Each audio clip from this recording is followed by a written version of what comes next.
That I think is missing a lot of bass players is this understanding of how to get feel out of your hands. Feel is not when the notes happen exactly. That's part of it.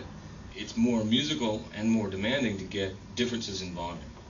If you can get differences in volume and control that, getting them even is easy. You know? So if something, just a subtle thing like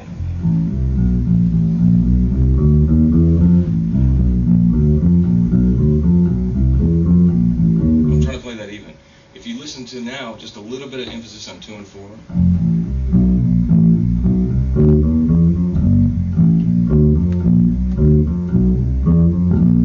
It's like kicking ass.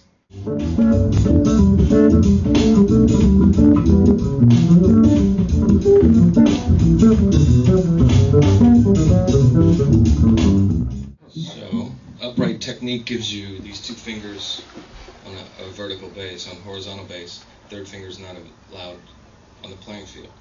So this angle that I come at puts my 3rd finger on the string.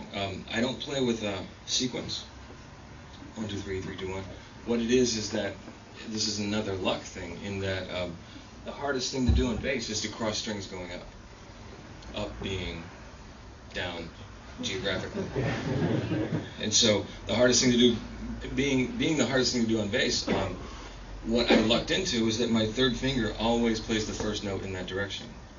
So whether I've got 1 and 2 on one string or 1 and 2 spread out like this, if I'm going up, my 3rd finger plays the first note. So it enables me to have access to more strings and do a lot more shifting that would be more difficult with 2 fingers only.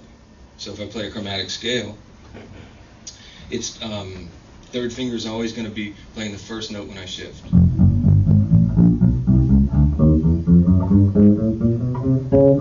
Descending is like everybody else with 2 fingers. I just rake. But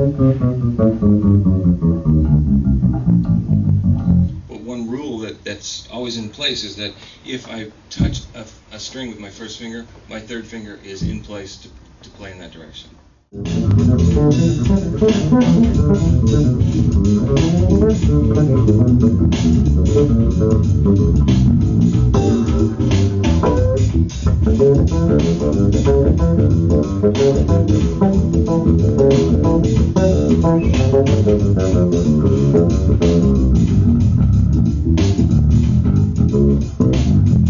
Compared to other bass players, I play really soft.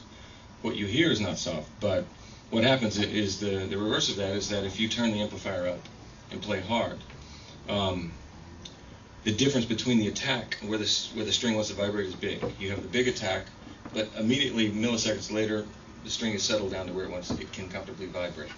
If you turn the amplifier up and play softer, you still feel the same attack, but milliseconds later, you still have all this air and fundamental that's supporting the note because that's where the string wants to vibrate.